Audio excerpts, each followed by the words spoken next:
بسم اللہ الرحمن الرحیم، السلام علیکم۔ اس ویکنڈ پر سیاسی فرنٹ پہ ایک بڑا دلچسپ کام ہوا، وہ یہ کہ پاکستان ڈیموکریٹک موومنٹ ایک تھی پی ڈی ایم، پچھلے سال ستمبر میں قیام عمل میں آئی تھی۔ اس پی ڈی ایم نے جو 6 یا 7 ماہ کے تقریباً 7 ماہ کے وقفے کے بعد ایک اور جلسہ کیا۔ پی ڈی ایم پچھلے سال ستمبر میں بنی تھی اور پھر انہوں نے پورا بتایا تھا کہ ہم پہلے مرحلے میں جلسے کریں گے، پھر یہ ہوگا، پھر یہ ہوگا، پھر ہم جو ہے وہ استعفے بھی دے سکتے ہیں اور پھر ایک لانگ مارچ ہوگا اور لانگ مارچ کے بعد حکومت چلی جائے گی۔ لیکن یہ سب کچھ نہیں ہو سکا۔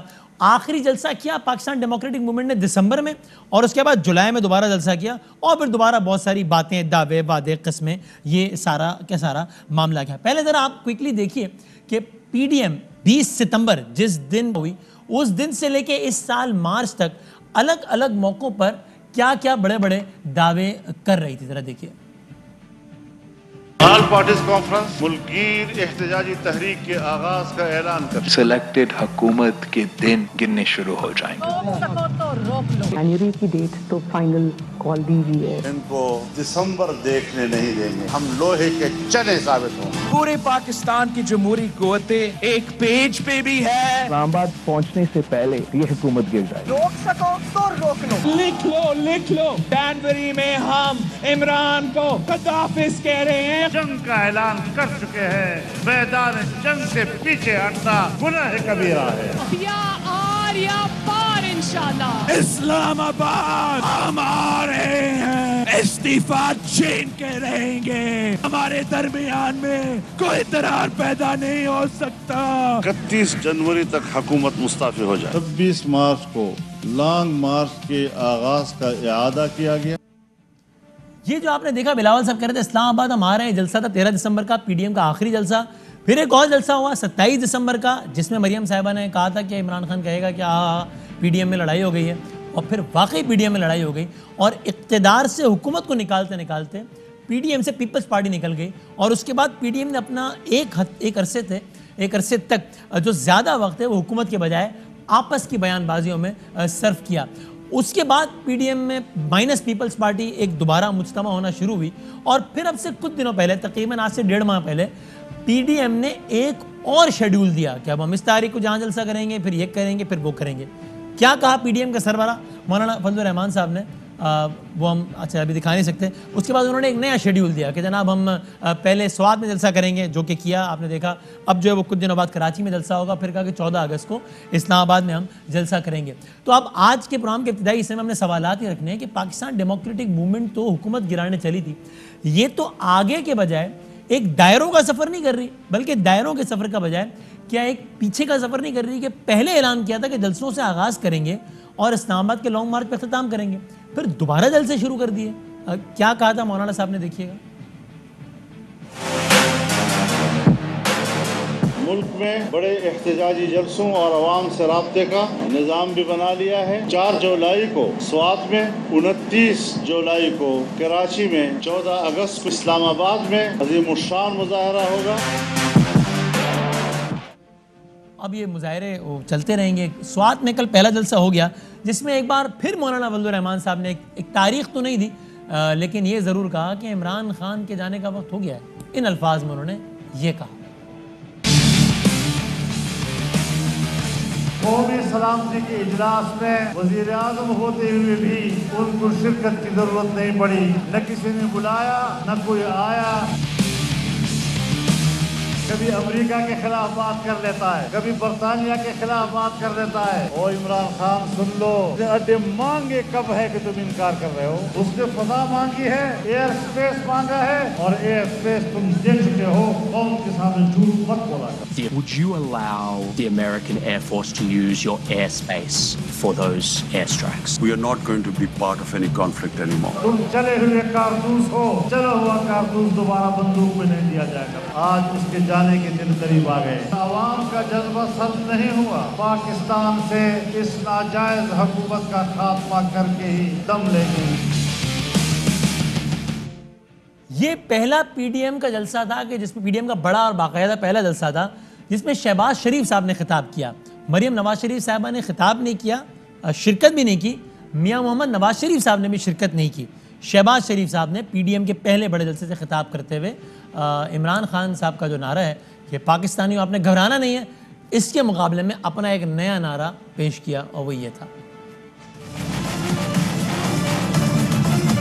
انہوں نے کہا عمران خان نے کہ میں ایک چھوٹے ڈیم بنا کر پورے پاکستان میں سستی بجلی مہیا کروں گا. سستی بجلی تو دور کی بات ہے, مہنگی بجلی بھی موجود نہیں ہے. اسمبلی کے اہم اجلاس ہوتے ہیں, عمران خان نیازی کی سیٹ اسی طرح خالی ہوتی ہے جس طرح غریب کی جیب خالی ہوتی ہے. تاریخ میں اتنی زیادہ مہنگائی کبھی نہیں ہوئی. اس سے تو وہ پرانا پاکستان بہتر تھا. وہ تو بنی گالا کے محلات میں بیٹھا ہے, تو کیا پتا عام آدمی کس طرح زندگی بسر کرتا ہے. آپ نے اس حکومت کا اپنے ووٹ کی طاقت سے خاتمہ نہ کیا تو یقین کر لیں کہ یہ پاکستان کو تباہی کے دہانے پہنچا چکے ہیں. پھر کوئی بچانے والا نہیں ہوگا. وہ جو کہتا ہے کہ گھبراؤ نہیں گھبراؤ نہیں, میں اب کہتا ہوں کہ گھبراؤ اور اس کو بھگاؤ, اس کے بغیر گزارا نہیں ہے. ان تمام سوالات پر ڈسکشن کا آغاز کرتے ہیں چھوٹے سے بریک کے بعد.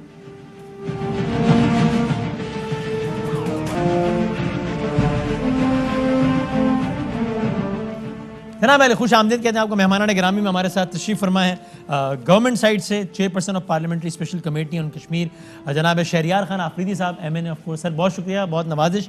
اپوزیشن سائڈ سے پاکستان مسلم لیگ نون کے وائس پریزیڈنٹ پنجاب کے ملک محمد احمد خان صاحب, سر بہت شکریہ, بہت نوازش. اور سینئر صحافی تجزیہ کار جناب سہیل بڑائی صاحب تشریف فرمائے. تینوں کا بہت بہت شکریہ. میں ذرا باقی مہمانوں کی اجازت سہیل صاحب سے آغاز کروں. سہیل صاحب, سر میں نے آغاز میں ایک سوال چھوڑا تھا, آپ بتائیے گا آپ کو کیا لگتا ہے, آپ کا تجزیہ کیا کہتا ہے, کیپنگ ان ویو کہ پی ڈی ایم نے پہلے کیا اناؤنس کیا تھا کہ پہلے جلسے ہوں گے, پھر یہ ہوگا, پھر یہ ہوگا, پھر عدم اعتماد, پھر استعفے بھی ہو سکتے ہیں, اور پھر وہ اسلام آباد کی طرف فیصلہ کن, اور اب دوبارہ جلسوں پر آ گئے. تو پی ڈی ایم نے 20 ستمبر سے لے کے یہ 4 جولائی تک 4 جولائی تک یہ پیچھے کا سفر طے نہیں کیا کہ دوبارہ وہیں آ گئے جہاں سے شروع کیا تھا. دیکھیں سیدھی بات تو وسیم بدامی صاحب یہ ہے کہ اب الیکشن سے پہلے کوئی اگر حادثہ نہیں ہوتا تو اب الیکشن ہی ہوگا. الیکشن سے پہلے حکومت جانے کی جو باتیں تھیں وہ ختم ہو گئیں, چاہے وہ تحریک عدم اعتماد تھا یا جلسے جلوس کے ذریعے تھا یا دھرنا تھا یا لانگ مارچ تھا. یہ ساری باتیں تو میرا خیال ہے اب پریکٹیکیبل نہیں رہی. اب تو اگلے الیکشن کی طرف نظر ہے. ظاہر ہے یہ بات آپ کے خیال میں پی ڈی ایم رہنماؤں کے بھی مد نظر ہے نا کہ آپ پریکٹیکل جلسوں میں جو بھی کہیں, لیکن یہ کہ اب تو اگلا سال تو ویسے الیکشن کا سال شروع ہو جائے گا, تو اب نئے الیکشن تو ممکن نہیں ہے, حکومت کو گھر پہ ممکن نہیں ہے. تو اگر ان کے بھی ذہن میں بات, تو پھر اب وہ جلسے کر کے یہ کیا حاصل کرنا چاہتے ہیں؟ میرا خیال ہے اگلے الیکشن کی یہ تیاری ہے, اس کے لیے لوگوں کے خونوں کو گرما رہے ہیں اور اپنی حیثیت جو ہے اس کو برقرار رکھنا چاہتے ہیں. اور ظاہر ہے جو اپوزیشن ہے وہ حکومت کی خامیاں بھی تلاش کرتی ہے, وہ بھی تلاش کرے گی, لیکن جو حکومت کی تبدیلی کی بات تھی میرا خیال ہے وہ کہانی تو ختم ہو چکی ہے. اب تو اگلا الیکشن ہی ہدف ہے, اس وقت ہی سیاست ہوگی. اب الیکشن کی سیاست ہو رہی ہے.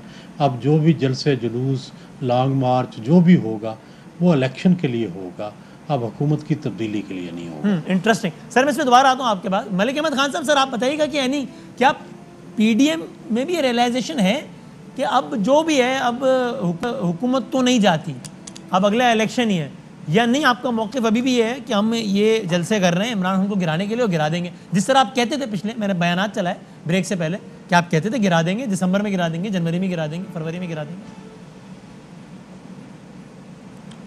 جی وسیم, یہ میں متفق ہوں سہیل صاحب کی بات کے ساتھ کہ غالباً یہ تو کہا جا سکتا ہے کہ پی ڈی ایم کی اس کیمپین کے نتیجے میں الیکشنز ارلی ہو جائیں, لیکن معاملہ جو ہے وہ اب الیکشنز کی طرف ہی ہے. اب یہ اس بات کا کہ یہ حکومت اپنی باقی مدت 5 سال تک پوری کرتی ہے یا کوئی یہ 1 سال کے اندر باہر کسی الیکشن کی بات آ جاتی ہے, یہ اگر پی ڈی ایم اپنا عوامی دباؤ اس حد تک بڑھانے میں کامیاب ہو جاتی ہے اور وہ ان جلسوں سے اور ریلیز کے ساتھ یہ پوری بات کو فورسفلی اسٹیبلش کرتی ہے کہ ایک بڑا پبلک سینٹیمنٹ جو ہے موجودہ حکومت کے خلاف ہے, تو یہ کوئی بعید بات نہیں ہے, بعید از قیاس نہیں ہے. اصل لیکن آپ نے میں سوال آپ سے پوچھنے والا تھا کہ ارلی الیکشن بھی یعنی حکومت اپنی ماضی میں ہوا ہے کہ حکومت اپنی مرضی سے کسی بھی وجہ سے جلد قبل از وقت انتخاب کرانا چاہے تو ٹھیک ہے, پی ڈی ایم ایسا کیا کر لے گی؟ آپ نے کہا کہ اتنا پریشر بلڈ اپ کر دیں, وہ پریشر بھی اب تو بتدریج کم ہی ہو گیا نا, جب آپ کا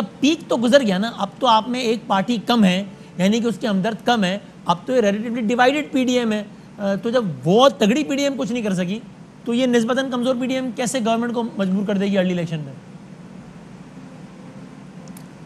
اچھا ویسے آنیسٹلی اسپیکنگ کوائٹ فرینکلی میں تو اس پی ڈی ایم کا مقصد عمران خان کی حکومت کا اگر صرف خاتمہ تھا تو اس کو بڑا ٹریویل کاز سمجھتا ہوں. میں جس پی ڈی ایم کو میں دیکھ رہا تھا ایک سیاسی کارکن کی حیثیت سے, غالباً وہ تو ایک بڑی پروگریسو موومنٹ کے طور پہ, اور جو اعلامیہ پہلا جاری کیا گیا تھا اور جس طرح کی تحریر تھی, اسے تو یہ لگ رہا تھا کہ غالباً کو 1960s کی پی ڈی ایم جو ہے وہ ڈیموکریٹک موومنٹ کو میچ کرنے والی پی ڈی ایم بنے گی. لیکن پھر تو ملک صاحب ان دیٹ کیس تو پھر آپ ایک عام پی ڈی ایم کارکن سے زیادہ مایوس ہوں گے آپ, کیونکہ آپ نے تو اس سے بھی بالا کاز سمجھا تھا. حکومت تو نہیں گری, اور وہ جو آپ کہہ رہے ہیں کہ جو ہونا تھا پی ڈی ایم کے نتیجے میں وہ تو بالکل نہیں ہوا نا, یا ہوا؟ نہیں دیکھیں, اگر تو یہ مقصد صرف ریئل پولیٹک ہے نا, تو وہ تو ریئل پولیٹک کے لیے پھر اتنی پوزیشن جو مسلم لیگ کی پوزیشن ہے, میں اس کی بات کرتا ہوں کہ اگر یا تو پھر پیپلز پارٹی کے ساتھ یہ اتفاق رائے پا جاتا اور یہ بات جو ہے وہ طے پاتی کہ ٹھیک ہے ریزائن کرنا ہے, تو پھر حکومت چند گھنٹوں کی مہمان ہوتی, وہ اس کا اور معاملہ ہونا تھا. لیکن یہ کیونکہ پوری جو پی ڈی ایم کا پہلا اعلامیہ تھا اس کے ساتھ جو ایک سیاسی کارکن کی حیثیت سے, اور ابھی بھی ہماری خواہش یہ ہوگی کہ یہ بھلے سے ایک لانگ ڈران موومنٹ ہو, یہ بے شک یہ ایک اپنے مقاصد کے حصول کے لیے زیادہ دیر تک یہ کرے, اپنی کوشش جدوجہد کرے, ان بنیادی اصولوں پر کھڑے ہو کے کرنی چاہیے. اصولی بات بھی یہی ہے. اب یہ ہوا یا نہیں ہوا ایک بحث ہے, میرے خیال میں نہیں ہوا. ٹھیک ہے, میں پوائنٹ ہے کہ ذرا یہ شہریار صاحب یہ بڑا انٹرسٹنگ ایک بات جو ملک صاحب نے کہی, یہ اب سے کچھ دیر پہلے رانا ثناء اللہ صاحب بھی کہہ رہے تھے کاشف بھائی صاحب کے پروگرام میں, کہ جس کا خلاصہ یہی تھا کہ اگر پیپلز پارٹی اس وقت ساتھ نہ چھوڑتی تو حکومت گئی تھی. آپ کو یہ لگتا ہے کہ مطلب یہ پیپلز پارٹی نے بچا لیا آپ کو, ورنہ اگر این بلاک استعفے ہو جاتے اور یہ سارے آ جاتے ڈی چوک پہ تو آپ کا جانا ٹھہر گیا تھا. آج آپ کے نام کے آگے یعنی آج آپ پارلیمنٹری سیکرٹری یا وہ کچھ نہ ہوتے, گورنمنٹ ہی نہ ہوتے. بسم اللہ الرحمن الرحیم. سب سے پہلے آپ کا شکریہ وسیم بھائی. Sir thank you. وسیم بھائی, سب سے امپورٹنٹ چیز یہ ہے کہ میں اس کو دو طریقوں سے اینالائز کرتا ہوں. اچھا, ایک as a student of international politics, ایک پاکستانی, اور ایک جو جمہوریت پر یقین رکھتا ہے, وہ یہ ہے کہ پیسفل ٹرانزیشن مشرف صاحب کے بعد people's party, P M L N, ابھی پی ٹی آئی, تو پاکستان میں پارلیمانی نظام حکومت کے لیے یہ بہت امپورٹنٹ ہے کہ ہر گورنمنٹ اپنا ٹائم پورا کرے. ٹھیک ہے. دوسری طرف ایز اے پولیٹیکل ورکر اور پی ٹی آئی کی ٹیم پلیئر, میں یہ کہنا چاہوں گا اپوزیشن, یہ آپ کو ذرا لیٹ ریئلائز ہوا ہے, کیونکہ جب پچھلی حکومت تھی تب آپ اس کو گرانے چلے تھے اور آپ نے پورا زور لگا لیا تھا کہ گر جائے کسی طریقے سے, نہیں گری. آج آپ کہہ رہے ہیں نہیں ٹینیورز کمپلیٹ کرنے چاہیے. دیکھیں,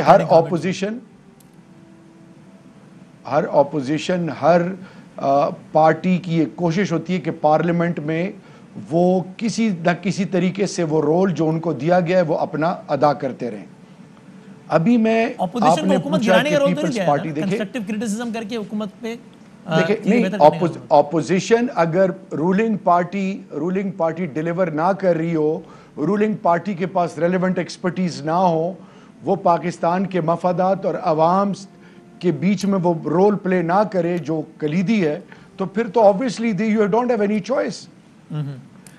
ہم نے 4 حلقوں کی بات کی, اور اس کا پھر آج الیکٹورل ریفارم پرائم منسٹر کی لاسٹ سپیچ کہ اگر ای وی ایم کے بغیر آپ کے پاس کوئی اور سلوشن ہے تو آپ لے کے آئیں. لیکن میں وسیم ایک اور بات کرنا چاہوں گا جو کہ بہت امپورٹنٹ ہے ہم سب کے لیے. وہ کیا؟ کہ جس طرح ایم آر ڈی یا ماضی میں آئی جے آئی یا اپوزیشن کا جوائنٹ اپوزیشن کا جو بھی رول تھا, اس کو سامنے دیکھ کے پی ڈی ایم جس مقصد کے لیے بھی بنائی گئی تھی اس کی بنیاد یہ تھی کہ ذاتی مفادات. اور پھر آپ نے دیکھا J U I Pakistan, J U I Fazl ur-Rehman, پھر پی ایم ایل این کے اندر آپ نے دیکھا 2 گروپس پرومیننٹ ہوئی, پیپلز پارٹی اور پی ایم ایل این جو آپس میں سب کچھ بلا چکے تھے, اور وہ جو مریم نواز کا جو لاڑکانہ میں اور وہاں پہ جو اپروچ تھی, باڈنگ لینگویج تھی, جس طرح سے ایک دوسرے کو یہ ویلیو کر رہے تھے, وہ تمام چیزیں کھل کے یہ سامنے آئیں کہ جب آپ کی بنیاد اور آپ کی اوورآل اپروچ ایک نہ ہو اور ذات کے بجائے وہ جو مقصد ہے اس سے کمٹمنٹ نہ ہو, تو اس کا اینڈ یہ ریزلٹ ہوتا ہے جو ابھی سامنے یہ آپ نے بڑا انٹرسٹنگ پوائنٹ فارورڈ کیا ہے. یہ کچھ بھی کر لیں. ٹھیک ہے, الاؤ می شہریار صاحب کہ میں اس پہ ذرا سہیل صاحب کا تجزیہ لوں, جنہوں نے ظاہر ہے پاکستان کی تاریخ کے بہت سارے الائنس بنتے ٹوٹتے اور سب کچھ دیکھا ہے, اور آج تو انٹرسٹنگلی بڑا ریلیونٹ دن بھی ہے. ہم نے آخری سیگمنٹ اس پہ رکھا بھی اپنے ناظرین کے ساتھ. 5 جولائی 1977 ہے پاکستان نیشنل الائنس بمقابلہ بھٹو صاحب, اور آج کی دن 5 جولائی 1977 کو 44 سال پہلے ضیاء صاحب نے چلتا کر دیا تھا بھٹو صاحب کو. تو سہیل صاحب, مظہر عباس صاحب یہ کہتے ہیں کہ میں نے پاکستان کی تاریخ میں اتنا کمزور الائنس نہیں دیکھا جتنا کمزور پی ڈی ایم ہے. اب جب ہسٹری لکھی جائے گی تو آپ پی ڈی ایم کو کیسے الائنس کے طور پہ یاد رکھیں گے, کیسا الائنس تھا؟ ظاہر ہے بڑی مایوس کن کارکردگی رہی, جو توقعات تھیں وہ بالکل پوری نہیں کی, اور دوسرا یہ ہے کہ اس کے اندر اتنی لچک بھی نہیں ہے کہ ایک دوسرے کے معاملات کو سنبھال سکیں.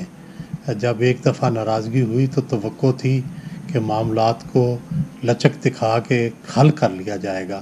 اب جب کہ نہ کوئی استعفے دے رہا ہے, اب نہ نون استعفے دے رہی ہے, نہ JUIF استعفے دے رہی ہے, تو پھر پیپلز پارٹی جو کہہ رہی تھی کہ استعفے نہیں دینے چاہیے, وہی بات جب طے کرنی تھی تو پھر پی ڈی ایم کو بھی برقرار رکھ لیتے, پھر پی ڈی ایم کو برقرار کیوں نہیں رکھا؟ تو بہت سے سوالات ہیں پی ڈی ایم کے بقا کے اوپر. تو سر اس میں بہت ساری باتیں ہو سکتی ہے کہ نون کو یہ نہیں کرنا چاہیے تھا, پیپلز پارٹی کو یہ نہیں کرنا چاہیے تھا, لیکن جب آپ پورا جائزہ لیتے ہیں تو آپ زیادہ ذمہ دار کس کو ٹھہراتے ہیں اس شیرازے کے بکھرنے کا؟ میرا خیال ہے کہ دونوں کو میں تو ٹھہراؤں گا. میرا خیال ہے کہ نہ پیپلز پارٹی نے بہت دانش مندی کا اظہار کیا جس طرح زرداری صاحب نے, اور پیپلز پارٹی نے میاں نواز شریف کو ایڈریس کیا, وہ مناسب طریقہ نہیں تھا کہ آپ آئیں واپس اور آ کر آپ قیادت سنبھالیں. ایک طرح سے انہیں تانا زنی کی, اور دوسری طرف جو نون ان کو پریس کر رہی تھی پیپلز پارٹی کو کہ ایک طرف ایسے سٹیپس لیے جا رہے تھے جن سے ان کی سندھ گورنمنٹ بھی ختم ہوتی اور وہ استعفے بھی دیتے. کوئی بھی پاکستان کی تاریخ میں آج تک کسی نے مڈ وے استعفے نہیں دیے جب تک کہ الیکشن کی فضا نہ بن جائے. تو یہ ڈیمانڈ ہی غلط تھی بنیادی طور پر. تو میں سمجھتا ہوں کہ دونوں نے ہی غلط کیا. نہ فضا استعفوں کے لیے ہموار تھی, نہ وہ وقت تھا استعفوں کا. جتنی دیر تک موومنٹ جو ہے وہ تیار نہ ہو اور جس کے بالکل الیکشن سر پہ نہ ہو, اس وقت تک استعفے نہیں دیے جاتے. اچھا ٹھیک ہے, اور ایک بات اور بتائیے گا, پی ڈی ایم سے نکل کے مسلم لیگ نون پہ اس پہ تجزیہ کیجیے گا. کل شہباز صاحب نے پہلا بڑا جلسہ سے خطاب کیا ہے پی ڈی ایم کے, مریم بی بی نہیں آئیں, اور نواز شریف صاحب نے بھی ظاہر خطاب نہیں کیا. آخری جو 13 دسمبر کا ہوا تھا, چونکہ 27 دسمبر والا تو بی بی کی برسی تھی, اس میں پی ڈی ایم رہنما آئے تھے سارے, لیکن باقاعدہ جلسہ 13 دسمبر کا تو اس میں تھے نواز شریف صاحب نے اسپیچ کی تھی. تو کیا آپ ان باتوں پر اب یقین رکھتے ہیں جو کہ پہلے بھی بہت دفعہ ہوئی پھر دب گئیں, کہ فائنلی شہباز شریف صاحب نے کنونس کر لیا نواز شریف صاحب کو, چاہتے ہوئے اب بات دل نخواستہ کہ حضور اب ہم نے پہلے بہت نقصان کر لیا ہے, آگے 2.25 سال بعد ایک اور الیکشن لگا ہوا ہے, اگر اب بھی ہم نے معاملات بہتر نہ کیے تو اگلا الیکشن کا بیڑا غرق ہو جائے گا, مطلب پھر تو ہم گئے ہی گئے, تو اب مجھے ذرا کمان سنبھالنے دیجیے تاکہ معاملات بہتر کر سکوں. یہ ہے ایسا معاملہ یا نہیں آپ کے خیال میں؟ بدامی صاحب کہہ سکتے ہیں آپ, لیکن میری رائے ہمیشہ سے یہ ہے کہ وہ دونوں بھائی گڈ کاپ بیڈ کاپ کھیلتے ہیں, آپس میں مشورہ کرتے ہیں, جو ان کی پارٹی کے لیے بہتر ہوتا ہے وہ راستہ اپناتے ہیں, دونوں اس کا فائدہ اٹھاتے ہیں. دونوں کا ہدف, دونوں کا مطمع نظر ظاہر ہے یہ ہے کہ ان کی نون لیگ جو ہے وہ دوبارہ واپس اقتدار میں آئے, دوبارہ اسٹیبلشمنٹ کے ساتھ اس کے معاملات طے ہوں. اس کے لیے چاہے جارحانہ, چاہے مدافعانہ, چاہے مخاصمانہ, جو بھی راستہ اگر مقصد یہی ہے کہ معاملات بہتر ہو جائیں تو پھر ایٹ فرسٹ پلیس معاملات خراب کیے ہی کیوں تھے؟ اس وقت کی بات مانتے رہتے اور سب معاملات سیٹ. میرا خیال ہے دیکھیں, بعض اوقات مخاصمانہ رویہ بھی اس لیے کیا جاتا ہے کہ آپ کو آپ کا جائز حق نہیں دیا جا رہا ہوتا. جب نون کے ساتھ زیادتیاں ہو رہی تھیں تو میرا خیال ہے اس وقت مخاصمانہ رویے کی ضرورت تھی, جو نواز شریف نے وہ رویہ اپنایا اور شو کی, اپنی ریزنٹمنٹ شو کی. ٹھیک ہے, لیکن ہمیں اب پریویل کون زیادہ کرتے نظر آئیں گے ان دا شارٹ رن آپ کے خیال میں؟ یعنی چلے میں اور کلیئر کر دوں, اگر یعنی کیا نواز شریف صاحب آپ کے معلومات یا تجزیے کے مطابق ایسے کسی ارینجمنٹ میں تیار ہوں گے کہ جس میں اگر نون لیگ جیتتی ہے تو وزیر اعظم نواز شریف صاحب تو نہ ہی ہوں, مریم بی بی بھی نہ ہوں, شہباز شریف صاحب ہوں؟ میرا خیال ہے اس کے لیے تو وہ تیار پہلے بھی تھے. دیکھیں انہوں نے 2018 میں بھی نامینیٹ کیا تھا شہباز شریف کو وزیر اعظم, اب بھی مسلم لیگ نون کا صدر انہیں بنایا ہوا ہے. کنٹرولڈ الیکشن میں وہ ڈیفینیٹلی ان کا کینڈیڈیٹ جو ہے وہ شہباز شریف ہوگا. اگر فری فار آل الیکشن ہوتا ہے تو میرا خیال ہے پھر مریم نواز شریف. آپ کہہ رہے ہو پہلے بھی تیار تھے نہیں سہیل صاحب؟ کیا 18 کے الیکشن سے پہلے اگر نواز شریف صاحب اس بات پہ راضی ہو جاتے کہ وہ اور مریم بی بی خاموش بھی رہیں اور لندن بھی رہیں اور یہاں شہباز صاحب رہیں تو آج پاکستان کا منظرنامہ مختلف نہ ہوتا کیا؟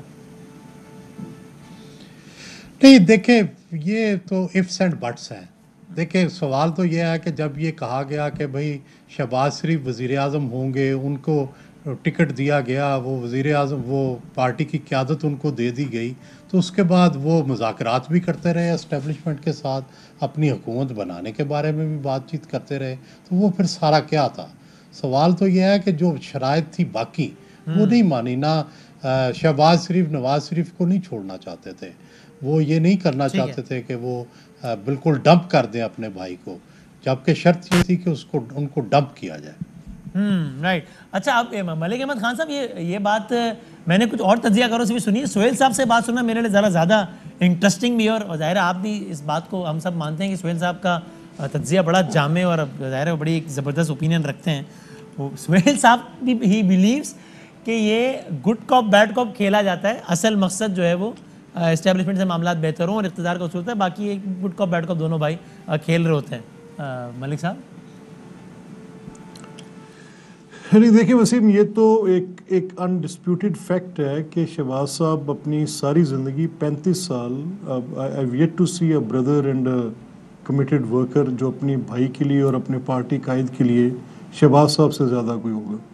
ہاں ٹھیک ہے, ان کی کچھ چیزوں پر ان کی رائے جو ہے وہ اس کا برملا اظہار بھی کرتے ہیں, بڑا اوپنلی میڈیا میں بھی آ کے کرتے ہیں, اپنی اسپیچز میں بھی کرتے ہیں, ودن دا پارٹی بھی کرتے ہیں. سہیل صاحب نے تجزیہ دیا اور باقی کو جب اس سے تاثر یہ ملتا ہے نا کہ اصل میں رائے نہیں ہے جو مختلف ہے, یہ گڈ کاپ بیڈ کاپ کھیلا جا رہا ہوتا ہے کہ آپ اس طرح کر لیں ہم اس طرح کر لیں. دیکھیں مسلم لیگ نون, دیکھیں میں اس کو ایسے نہیں لیتا. میں گڈ کاپ اور بیڈ کاپ کی ایک اصطلاح ہے جو غالباً شاید اس کو اس پہ رائے میں بھی رکھ لینا چاہیے کہ ایز اے پارٹی ورکر جو میں فیل کرتا ہوں مسلم لیگ کے کارکن ہونے کی حیثیت سے, کہ یہ دونوں شخصیات ایک دوسرے کو کمپلیمنٹ کرتی ہیں, اس میں کوئی شک نہیں ہے. اور اس میں بھی کوئی دوسری رائے نہیں ہے کہ جو فیصلہ once within the party ہو جائے اور جب میاں صاحب فیصلہ کرتے ہیں تو شہباز صاحب اس کے اوپر پوری طرح پیرا بھی دیتے ہیں. اور یہاں تک اس چیز کا تعلق ہے کہ یہ ان حالات میں کہ جب ایک طرف یہ ود ان دا پارٹی ایک بیانیہ ہے کہ مخاصمت کا بیانیہ کہا جاتا ہے اور ایک مزاحمت کا بیانیہ کہتا ہے, we as workers don't take it that way. ہم تو یہ سمجھتے ہیں کہ اگر کسی جائز حق تلفی پر بات کی جائے اور اگر وہ مزاحمانہ بات لگے, اس پہ لگے کہ آپ کی کوئی کانفرنٹیشنل بات ہو رہی ہے اور وہ آپ کی کسی حق تلفی کی وجہ سے ہو رہی ہے, تو بڑی جائز بات ہے, اس میں بھی کوئی دو رائے نہیں ہے. اور اگر فارورڈ ٹو گیدر کے بغیر آپ ملک کو آگے چلانا چاہ رہے ہیں تو پھر اس کا بھی کوئی نتیجہ نہیں نکلے گا. ابھی ریسنٹ پاسٹ میں آپ کے سامنے جو ایک واقعہ پیش ہے کہ نیشنل سیکیورٹی افغانستان کے حالات ہیں جو بھی حالات ہیں, اور نیشنل سیکیورٹی پر ایک پارلیمانی کمیٹی کی میٹنگ ہوئی ہے. تو after a very long time میں ایک سیاسی کارکن کے طور پہ ایک سائی آف ریلیف فیل کر رہا ہوں کہ at least our elders can sit and talk, بات تو کر سکتے ہیں کم از کم. تو مجھے اس سے یہ تاثر ملتا ہے کہ اس ملک کو آگے چلانے کے لیے ایک فارورڈ ٹو گیدر کا جو شہباز صاحب کا پرسپیکٹیو ہے اس کی ایک بہت بڑی اہمیت ہے. اگر آپ نے سویلین سپریمیسی کی بات کرنی ہے, لیکن ملک صاحب شہباز صاحب کا پرسپیکٹیو واضح طور پہ نواز صاحب کے پرسپیکٹیو سے مختلف ہے نا, تو دونوں تو صحیح نہیں ہو سکتے. یعنی ظاہر ہے پھر اوپینین یہ بنے گی کہ میرے خیال میں یہ صحیح ہے یا کسی کے خیال میں وہ صحیح ہے. یہ تو نہیں ہوتا کہ یہ بھی صحیح کہہ رہا ہے اور یہ بھی صحیح کہہ رہا ہے, یہ تو نہیں ہو سکتا کیونکہ دونوں الگ الگ باتیں کر رہے ہیں. ایبسلیوٹلی ناٹ, نہیں وسیم, دونوں سویلین سپریمیسی کی بات کر رہے ہیں اور کسی کا کوئی اور اس کے علاوہ مقصد نہیں ہے زیادہ ٹرف. لیکن ایک یہ سمجھتا ہے کہ سویلین سپریمیسی اس طرح اٹین کی جائے گی کہ آپ اداروں سے پنگا نہ لیں, خدمت کے ذریعے اپنی جڑیں مضبوط کریں, پھر وہ مجبور ہوں گے آپ کی بات ماننے پہ. اور دوسرا کہتا ہے کہ فائٹ کریں, ان کو نیم اینڈ شیم کریں. دونوں الگ الگ اپروچز ہیں نا, تو ان میں سے کوئی ایک اپروچ صحیح گردانی نہ سکتی ہے نا. نہیں, رادر کانسٹیٹیوشنل ریکوائرمنٹ یہ ہے کہ آئینی حدود میں رہ جائے. پنگا تو بات کی بات ہے. اگر آئینی حدود میں کوئی ادارہ, چاہے وہ فوج کا ادارہ نہیں ہے یا کوئی جج ہے وہ نہیں ہے, یا پارلیمنٹ اوور اسٹریچ کر رہی ہے یا کوئی فار دیٹ پرپز کرتا ہے, تو بڑی نامناسب بات ہے. یعنی آپ نے ایک جو متفقہ ڈاکومنٹ اپنے لیے لکھا ہے, آپ نے فیصلہ کیا ہوا ہے کہ آپ اس سے باہر نکل کے کام کریں گے, اور اگر اس کے شواہد اور اس کی دلیل بھی موجود ہو کہ ایسا ہوتا ہے, تو پھر اس کے اوپر بات کرنا جو ہے وہ بالکل پنگا لینے والی بات نہیں ہے، ایک رائٹ ٹریک پہ واپس لانے کی جو کہ قوموں کی بقا کے لیے ضروری ہے۔ بٹ اینی ویز یہ مقصد طے ہے کہ جو بھی پولیٹیکل پارٹیز ہیں وہ اپنی سویلین سپریمیسی کی بات کرتی ہیں، سب کا حق ہے کرنا چاہیے۔ اب چلیں اسی کو لے کے آگے بڑھتے ہیں ملک اپنا شہریار صاحب، یہ بات آئی ایم شور آپ کے لیے تسلی کا باعث ہوگی کہ سہیل صاحب یہ سمجھتے ہیں اور ملک صاحب ایگری کرتے ہیں کہ اب حکومت جانے والا معاملہ نہیں ہے، اب قبل از وقت الیکشن ہو جائیں تو الگ بات ہے، ورنہ حکومت جاتی تھی۔ اب ذرا آنے والے انتخابات کی بات کر لیتے ہیں۔ اب عمران خان صاحب کی بھی جو میٹنگز کی بھی جو ذرائع سے تفصیلات آتی ہے، اس سے لگتا ہے کہ انہوں نے بھی اگلا ہدف اپنا 2023 کا الیکشن بنایا ہوا ہے، اور ظاہر ہے اس سے پہلے اب آزاد کشمیر کا الیکشن لگا ہوا ہے۔ آپ پہلے اس پہ کامنٹ کیجیے گا، آپ تو چیئرپرسن بھی ہیں parliamentary special committee on Kashmir کے، کہ کیا پھر میں ذرا سہیل صاحب کا تجزیہ لوں گا کہ ان کی کیا رائے ہے کہ آزاد کشمیر کے الیکشن میں کیا ہونے جا رہا ہے۔ ابھی 25 جولائی کو الیکشن لگا ہوا ہے، وہاں بلاول صاحب کھڑے ہوئے ہیں، تقریریں کر رہے ہیں، وہ ملک صاحب کی پارٹی کو بھی لتاڑ رہے ہیں اور آپ کی پارٹی کو بھی لتاڑ رہے ہیں، کیا ہے تیاریاں؟ وسیم بھائی، سب سے امپورٹنٹ چیز یہ ہے کہ ہر پولیٹیکل پارٹی کو یہ اختیار ہے کہ وہ آل آؤٹ جائے، کیمپین کرے، اور یہی پولیٹیکل پروسیس اور پارلیمانی نظام حکومت ہو یا جمہوریت ایز اے ہول، اس میں ہر پولیٹیکل پارٹی کو آل آؤٹ کھیلنے کا حق ہے، اور یہ بلاول بھی صاحب بھی کر رہے ہیں، باقی لوگ بھی کر رہے ہیں۔ اصل چیز ہے کیا، تھوڑا سا ہم نے، اب سہیل وڑائد صاحب میرے بہت قابل احترام اور ملک صاحب بھی، ہم ہیں پاکستان کے وہ لوگ جو کہ پاکستان کی بنیاد، پاکستان کے نظریے اور پاکستان کے مستقبل کے حوالے سے اس فیلڈ میں یا اس پروفیشن میں یا سیاست میں آئے۔ اب جب آپ کو پارلیمان میں جا کے، اور وہ لوگ جو اقتدار کے لیے ریاست کو، ریاستی اداروں کو اپنی ذات کے لیے استعمال کریں، یا پھر جب آپ کسی طریقے سے اس کو کنونس نہیں کر سکتے یا آپ اس چیز پہ پورا نہیں اترتے، تو پھر آپ آل آؤٹ جائیں اور پھر اس میں ایک پروٹیکٹ کرے اور ایک اگینسٹ جائے، یا ایک سپورٹ کرے اور ایک آل آؤٹ اگینسٹ جائے۔ یہ جو منترا ہے یہ تیسری دنیا کے ممالک کے اوپر پورا اترتا ہے، اور یہی وجہ ہے کہ آج پاکستان کے حوالے سے، پارلیمان کے حوالے سے، پولیٹیکل پارٹیز کے حوالے سے اور جمہوریت کے حوالے سے پھر کوسچن مارکس لگتے ہیں۔ تو جو میں نے ابھی نیشنل سیکیورٹی جو میٹنگ ہوئی ہے اس میں دیکھا، تو میں صرف آپ کو وسیم بھائی یہ بتاؤں کہ ہمارے کال و فعل میں تضاد اب نہیں ہونے چاہیے، سول ملٹری ریلیشن ایگزمپلری ہونی چاہیے۔ سول سپریمیسی کیسی ہوگی؟ آپ کے اپنے کردار، اپنے عمل، leadership qualities and exemplary leadership qualities, آپ کے financial integrity, moral integrity intact ہو، نیشنل انٹرسٹ پاکستان کے ساتھ آپ کی 100% کمٹمنٹ ہو، پاکستان پرائورٹی نمبر 1 ہونا چاہیے۔ نہیں، آپ نے ویسے آپ نے کہا کال و فعل میں تضاد نہیں ہونا چاہیے، تو کیا آپ نے اس اجلاس میں یہ دیکھا یا اس کے بارے میں سنا کہ وہ پارٹیز یا وہ انڈیویجول جن کی پارٹیز کا بڑا ایک اینٹی اسٹیبلشمنٹ نیریٹو رہا ہے، وہ بڑے اچھے طریقے سے ملتے بھی ہیں فوجی قیادت سے اور بڑا کچھ ان کی تعریف بھی کرتے ہیں، سارا کچھ؟ فوج سب کی ہے، سب کو ملنا بھی چاہیے، اس طرح انٹریکٹیو سیشنز ریگولر ہونے چاہیے۔ بات یہ ہے کہ آپ اپنے مفاد کے لیے کبھی فوج کو رگڑیں، کبھی پاکستان کی سیکیورٹی کے حوالے سے سوالات اٹھائیں، کبھی آپ باہر انٹرنیشنل فورمز پہ پاکستان یا پاکستان کے ریاستی اداروں کو یا اس کے نیریٹو کو جب آپ چیلنج کرتے ہیں تو پھر سوالات جنم لیتے ہیں کہ آپ کی کمٹمنٹ تو ریاست سے ہونی چاہیے، ریاست تو ماں ہے۔ تو جب یہ کال و فعل میں تضاد اس لیے کہہ رہا ہوں کہ اندر پاکستان کا میپ ہو، نہیں کر دیا۔ عمران خان صاحب کے بھی 1 کروڑ بیانات ہیں انڈیویجولز کے خلاف بھی، انسٹیٹیوٹ کے حوالے سے بھی، اور انہوں نے پاکستان سے باہر بھی دیے۔ اب کوئی یہ کہے کہ عمران خان صاحب کی ریاست پاکستان کے ساتھ کمٹمنٹ نہیں ہے، ریاست تو ماں ہوتی ہے، وہ حب وطن نہیں ہے، محب وطن نہیں، تو یہ غلط ہوگا نا؟ حالانکہ بیانات تو ان کے بھی ہیں، بہت سارے ہیں۔ وسیم بھائی پرائم منسٹر عمران خان کی تمام تقاریر اٹھا لیں، وہ کبھی بھی پاکستان کی بنیاد یا پاکستان کے خلاف کسی فلور پہ نہیں ہوئی، ہمیشہ پرو پاکستان رہے ہیں۔ جب آپ ہمیشہ کہتے ہیں کہ نواز شریف نے ہمیشہ امپائر کو ملا کے کھیلا ہے، تو ایک فریق نواز شریف ہے، دوسرا امپائر ہے نا، تو آپ دونوں کو مورد الزام ٹھہرا رہے ہوتے ہیں نا، جو الزامات نواز شریف سے آپ پہ لگا رہے ہیں۔ اب میں یہ چھوڑ دیتا ہوں کون سچ کون جھوٹ کہہ رہا ہے، لیکن جو الزامات میاں صاحب آپ پہ لگاتے ہیں وہ کل خان صاحب بھی تو آپ لوگوں پہ لگاتے رہے نا میاں صاحب۔ 1960 کے عشرے میں ڈیڈی کا کانسیپٹ، پھر میاں محمد نواز شریف صاحب، جنرل جیلانی سے لے کر یہ جو سفر ہے، کیا یہ سب کے سامنے نہیں ہے؟ عمران خان 24 سال محنت یعنی 20 سال محنت کے بعد ان کو تو بڑی آفرز تھی, ان کو تو ضیاء الحق صاحب کے دور میں آفرز تھی. تو اس کا مطلب ہر وقت تنقید کرنا اداروں کے حوالے سے وہ اس میں محتاط رہنا چاہیے, لیکن جو تنقید کرے اس کو ریاست کا غدار نہیں کہہ سکتے نا. میں صرف یہ کہہ رہا ہوں کہ یہ مورل کریج دیکھیں, اگر ایک جنرل کی کسی کی پالیسی صحیح نہیں ہے, آپ کو مورل کریج ہونی چاہیے, آپ اس کو ملک کے اندر, ایوان کے اندر اور ریاستی اداروں کے ساتھ بیٹھ کے اس کو ایڈریس کریں, نہ کہ آپ پاکستان کے باہر بیٹھ کے دشمن کے بیانیے پہ عمل کریں. یہ جو ہم نے ڈان لیگز دیکھا, اس سے پہلے مختلف فیزز آئے. میرا صرف موقف یہ ہے کہ پاکستان کے تمام پولیٹیکل پارٹیز پہ یہ بائنڈنگ ہے اور اوبلیگیٹری ہے کہ پاکستان کے معاملات پاکستان میں اور پاکستان کے باہر پاکستان کے حوالے سے کوئی ایسی بات اس لیے نہیں کرے کہ یہ 22 کروڑ کی اور پاکستان کی بنیاد کے خلاف بات ہے. ٹھیک ہے سہیل صاحب, کنکلوڈ کرنا ہے اس کو. آزاد کشمیر میں ہمیشہ سہیل صاحب جو اسلام آباد کا فیصلہ ہوتا ہے وہی مظفر آباد کا فیصلہ ہوتا ہے. آپ 25 جولائی کے الیکشن میں کچھ انہونی ہوتی دیکھتے ہیں, بالکل وہی ہوگا جیسے گلگت بلتستان میں بھی ہوا سارا؟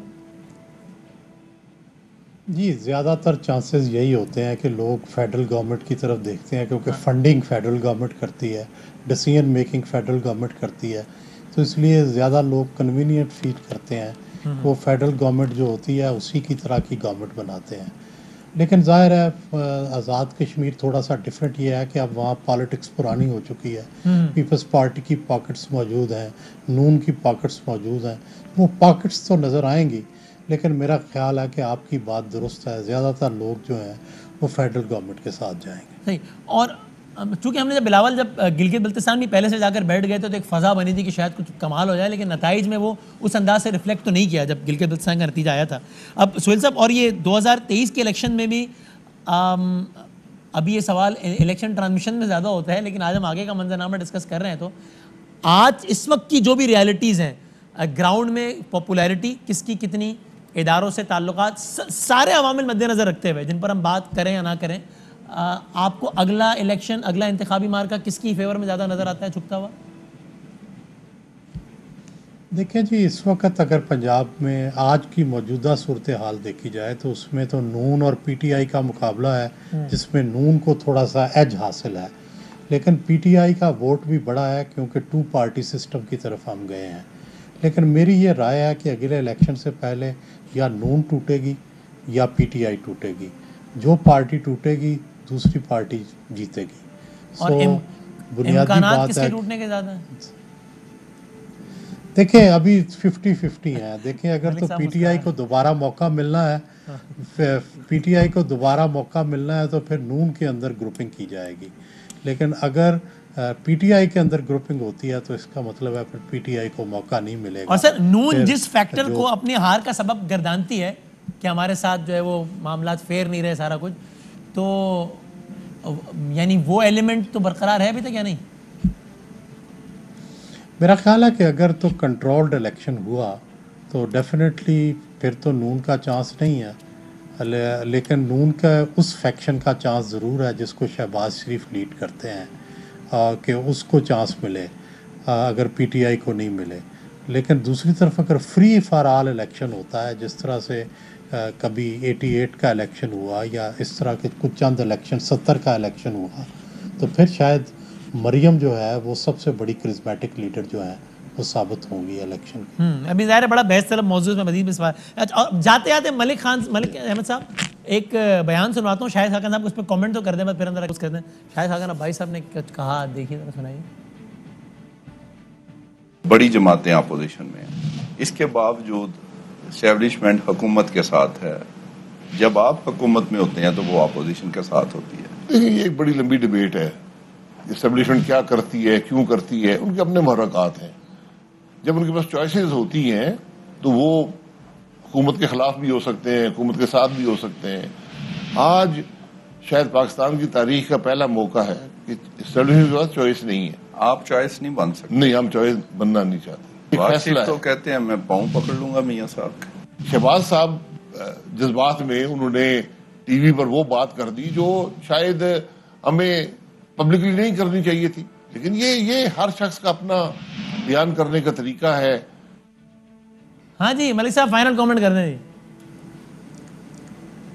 نہیں میرا خیال ہے کہ واصف صاحب میرے تو بڑے بھائی ہیں, بڑے محترم ہیں میرے لیے, لیکن وہ ایک پنجابی میں کئی کی بات کہ چاہے مجھے کسی کے پاؤں پکڑنے پڑے تو اس کا مطلب یہ تھوڑی ہوتا ہے کہ اس کی لٹرل میننگز لیے جائیں, اور وہ یہ اس پہ رائے میں کوئی بات نہیں کی گئی کہ میں پاؤں اس لیے پکڑوں گا کہ آپ اسٹیبلشمنٹ کے ساتھ جا کے بیٹھ جائیں. It is absolutely misconceived by Abbasi صاحب, اور میرا خیال ہے نعیم کو بھی سوال تھوڑا اپنا ریڈو کر لینا چاہیے تھا. اس کا یہ تو کوئی اس پورے کانٹیکسٹ سے بات باہر ہے. اچھا پنجابی میں ہم کہتے ہیں جیسے میں آپ کو کہوں کہ وسیم میں نے آپ کو کوئی بات منانی ہے تو میاں میں تیرے پیر پہ جانا میں تمہیں مناواں گا, اس طرح کی بات ہے, ناٹ بیونڈ دیٹ. اوکے, نہیں بہت شکریہ سہیل بڑائی صاحب, ملک احمد خان صاحب, شہر خان حفیظ صاحب, بہت بہت شکریہ تینوں کا. اور بریک کے بعد حاضر ہوتے ہیں. آج کا دن پاکستان کی تاریخ کا بڑا اہم دن تھا. کیا ہوا تھا, کیسے ہوا تھا, ذرا ایک آسان الفاظ میں ذرا جائزہ لیتے ہیں کہ آج کی دن کیا ہوا تھا بریک کے بعد. جاتے جاتے آج پاکستان کی تاریخ کا ایک تاریخ دن ہے, 5 جولائی ہے آج. یہ پاکستان کا تیسرا مارشل لاء تھا جب ذوالفقار علی بھٹو صاحب کی حکومت ختم کر دی تھی اس وقت کے جنرل ضیاء الحق نے. پاکستان میں پہلا مارشل لاء لگا 1958 میں, جب پاکستان کے پہلے صدر اور آخری گورنر جنرل تھے اسکندر مرزا ان کا نام تھا. انہوں نے پہلا مارشل لاء لگایا جب ایوب خان صاحب کو انہوں نے ملک کا پہلا چیف مارشل لاء ایڈمنسٹریٹر لگا دیا, اسکندر مرزا صاحب نے ایوب صاحب کو. بٹ ویری انٹرسٹنگلی اس کے تقریباً 20 دنوں بعد انہی ایوب خان صاحب نے انہی اسکندر مرزا صاحب کو کیا سائٹ پہ اور خود سارے کا سارا اقتدار سنبھال لیا. 58 میں لگا پہلا مارشل لاء. یہ دوسرا مارشل لاء لگا 1969 میں جب ایوب خان صاحب کے خلاف تحریک بڑے عروج پہ پہنچ گئی تھی. وہ صدر بن گئے تھے اور ایوب خان صاحب نے اس وقت آرمی چیف صدر جنرل ایوب خان صاحب نے اس وقت دوسرا مارشل لاء 1969 کو جب یحییٰ خان صاحب نے اپنے سابقہ آرمی چیف ایوب خان کی حکومت کا تختہ الٹ دیا تھا. یہ پاکستان میں دوسرا مارشل لاء لگا. اور پھر تیسرا مارشل لاء لگا 5 جولائی 1977 میں. وہ معاملہ کچھ یوں تھا کہ بھٹو صاحب اس وقت اقتدار میں تھے. ایک الیکشن ہوا تھا, اس میں وہ جیتے تھے 71 والا. 77 میں دوسرے الیکشنز ہوئے, نتائج بھرپور فیور میں تھے بھٹو صاحب کے, یعنی اتنی فیور میں تھے کہ ٹوٹل 216 سیٹوں پہ الیکشن ہوا. اور بھٹو صاحب کی پارٹی کتنی سیٹیں جیتی اس میں تھے 155, 216 میں سے 155. اور پورے کا پورا جو مخالف الائنس تھا پاکستان نیشنل الائنس, پاکستان قومی اتحاد, اس نے جیتی تھی 36 سیٹیں. لیکن بھٹو صاحب بلا مقابلہ منتخب ہو گئے, چاروں صوبوں کے وزراء اعلیٰ بلا مقابلہ منتخب ہو گئے. لیکن بہرحال ان الیکشن میں بہت سارے سوالات تھے, دھاندلی کے الزامات تھے. پی این اے نے تحریک شروع کی, تحریک سڑکوں میں پہنچ گئی, تحریک بہت زیادہ اس کو وسعت مل گئی. بھٹو صاحب بہت کانفیڈنٹ تھے کہ کوئی ان کو مسئلہ نہیں ہے, چونکہ اس وقت کی فوجی قیادت کے بارے میں بھی ان کا خیال تھا, جنرل ضیاء الحق کے بارے میں بھی خیال تھا کہ وہ, بلکہ یقین تھا کہ وہ ایسا کچھ بھی کام نہیں کریں گے ماورائے آئین, اور ان کو یقین تھا کہ وہ پی این اے کو بھی کنٹرول کر لیں گے. بہرحال حالات خراب ہوتے گئے, یہاں تک کہ اپریل کے مہینے میں 1977 اپریل کے مہینے میں بھٹو صاحب نے پاکستان کے 3 شہروں میں, کراچی, حیدرآباد اور لاہور میں سول مارشل لاء لگا دیا. عدالت میں گیا ہے معاملہ اور عدالت نے اس کو ختم کر اس کے خلاف فیصلہ دے دیا. بہرحال پھر بھٹو صاحب کو مذاکرات کرنے پڑے. یہاں سے مذاکرات میں حفیظ پیرزادہ صاحب اور کوثر نیازی صاحب وغیرہ شامل تھے. اور پی این اے سے کون شامل تھا؟ پی این اے سے مولانا فضل الرحمان صاحب کے والد مفتی محمود صاحب, پروفیسر غفور صاحب, اصغر خان صاحب اور اس طرز کے سینئر شخصیات شامل تھیں. بہرحال 4 جون وہ تاریخ تھی کہ جب بھٹو صاحب 4 جولائی جب بھٹو صاحب بہت کانفیڈنٹ تھے اور انہوں نے ہنگامی پریس کانفرنس میں اعلان کیا کہ اپوزیشن کے ساتھ معاملات طے ہو گئے اور اس معاہدے پر صبح دستخط ہو جائیں گے. آپ کو یاد رہے کہ اپوزیشن نے اسی تحریک کو مذہبی رنگ بھی دے دیا تھا اور نظام مصطفیٰ, تحریک نظام مصطفیٰ کا بھی نعرہ لگا دیا تھا. 4 جولائی کو بھٹو صاحب نے کہا کہ صبح تک سب کچھ اناؤنس ہو جائے گا, معاملات طے پا گئے ہیں. لیکن وہ صبح نہیں آئی, مارشل لاء کی تاریخ رات آ گئی, اس لیے کہ 5 جولائی 1977 کو ضیاء الحق نے پاکستان میں مارشل لاء لگا دیا. آپ ذرا سنیے, ریڈیو پاکستان کی معمول کی نشریات جاری تھی, یکدم اس میں تعطل آیا اور یہ اناؤنسمنٹ ان الفاظ میں ہوا تھا. فلسطین کی تنظیم آزادی کا ایک وفد ویتنام کے خیر سگالی دورے پر کل ہنوئی پہنچا. ابھی خبر آئی ہے کہ پاکستانی فوج نے پورے ملک کا انتظام سنبھال لیا ہے. فوج کے ایک ترجمان نے بتایا ہے کہ پی پی پی کے تمام لیڈر, جن میں وزیر اعظم بھٹو بھی شامل ہیں, اور پی این اے کے لیڈر حفاظتی حراست میں لے لیے گئے ہیں. اور خود جنرل ضیاء الحق نے پاکستان ٹیلی ویژن پر ان الفاظ میں اپنی حکومت کا یا مارشل لاء کے نفاذ کا اعلان کیا. مسٹر بھٹو کی حکومت ختم ہو چکی ہے, سارے ملک میں مارشل لاء نافذ کر دیا گیا ہے, قومی اور صوبائی اسمبلیاں توڑ دی گئی ہیں, صوبائی گورنر اور وزیر ہٹا دیے گئے ہیں. البتہ آئین کو منسوخ نہیں کیا گیا ہے.